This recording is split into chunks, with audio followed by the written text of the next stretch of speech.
Since the Belt and Road has achieved so much in the last 10 years, it has a proven record of achievements and success. It's highly likely that they will also be able to do more and better in the future. And the two main areas I see is these kind of green corridors connecting the world and renewable energy making the future green. So people don't only want technology from China, they also want to tap into Chinese history, culture, traditions. China is the most fantastic place. There have been immense success for Belt and Road over these 10 years. Millions of jobs have been created, millions of people have been brought out of poverty, and recently Belt and Road has also turned very green. China cannot do well unless the world is doing well. And that's linking Chinese development, Chinese prosperity, Chinese green development to the global development. That's so essential because whatever is the issue in the 21st century, we need to work together. Nothing of any significance we can solve just one nation alone.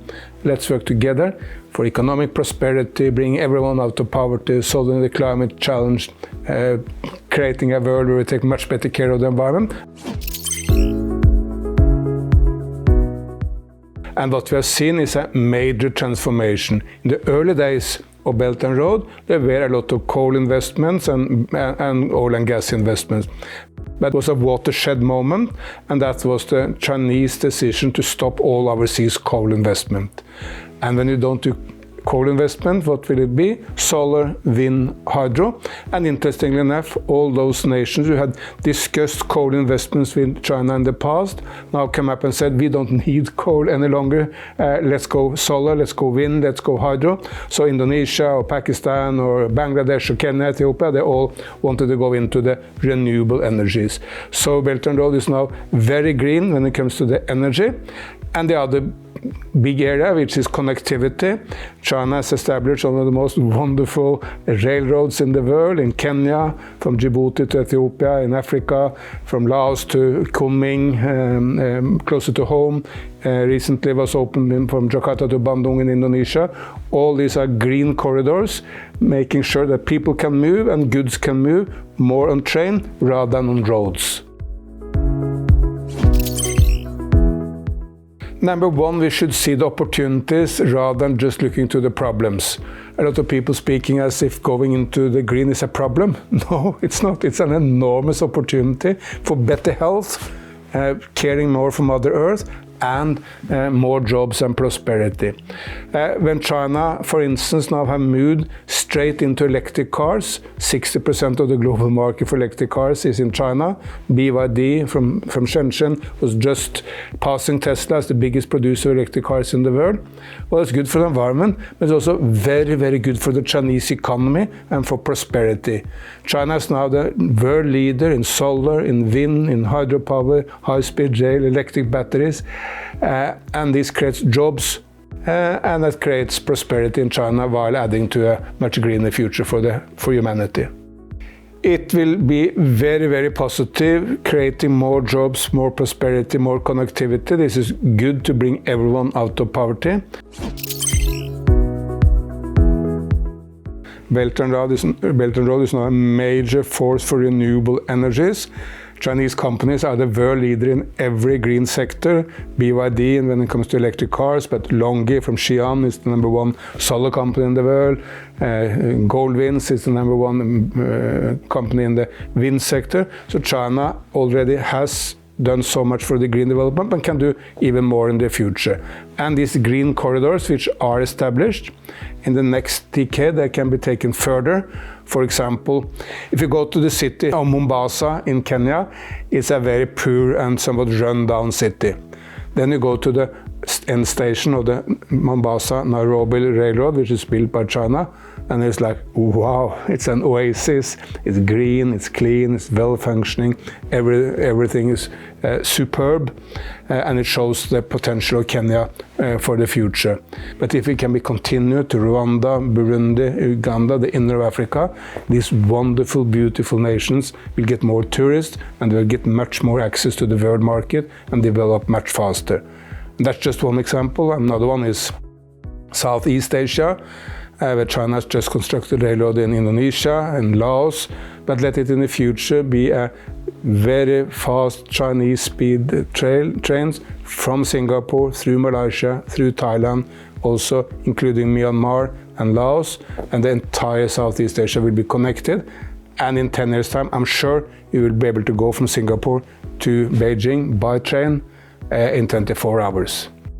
Since I lived for a number of years in Kenya, I have to say I was very fond of the Mombasa-Nairobi Railroad, not only because it provides a wonderful, environment-friendly way of transport, but also because it's built into the landscapes in a good way. I mean, there are bypasses so that elephants and giraffes and zebras, they can pass under the rail or at the bridge over the rail and not be harmed by the rail.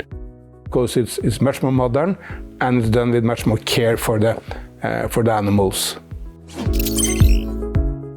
Yes, maybe in the future we can have even the same Chinese high-speed rail all the way from China to Europe. I think then we'll take a couple of days to go from Europe to China by train.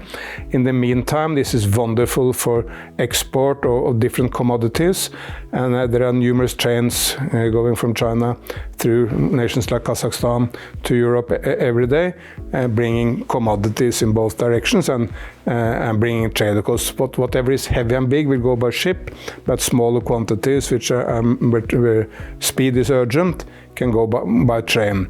And Central Asia is also a very important region for the world, and of course they really want to be playing the role as a hub for this connectivity. Another area where China and Central Asia can cooperate more is fighting desertification.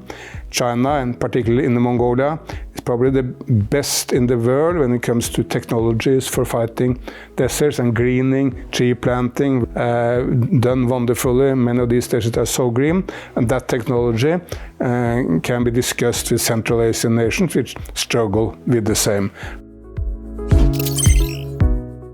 I think Belt and Road has a huge promise to help the world develop, also as an outreach between nations. I mean, like 150 nations have made agreements on Belt and Road.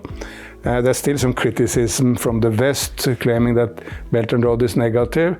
Well, if it was negative, why would 150 nations completely voluntarily embrace Belt and Road? Why? Because they really want to work with China for development. It's also a force for stability. We need to remember that the vast majority of the nations in the world are not at war. We have a horrible war in Ukraine. We have a horrible conflict between the Israelis and the Palestinians, but nearly all nations are at peace, and they long to see development. They don't want to be disturbed by these wars in their development path. They want to see everyone coming out of poverty, everyone being educated, everyone getting vaccines for future pandemics, and that development of the rest of the world, Belt and Road can contribute to. But China, of course, also has a role to play as a potential peacemaker in the future. China can play a role calming the waters, creating a more peaceful world, which will also benefit development. Since the Belt and Road has achieved so much in the last 10 years, it has a proven record of achievements and success. It's highly likely that they will also be able to do more and better in the future. And the two main areas I see is these kind of green corridors connecting the world and renewable energy making the future green. Look, I mean, the entire world understands that the Chinese civilization is maybe the oldest, for sure one of the most splendid, if not the most splendid of all civilizations. So people don't only want technology from China, they also want to tap into Chinese history, culture, traditions, send tourists here, receive Chinese tourists to their nation. So people-to-people contact is also very, very essential. And for whoever is interested in history, of course, China is the most fantastic place.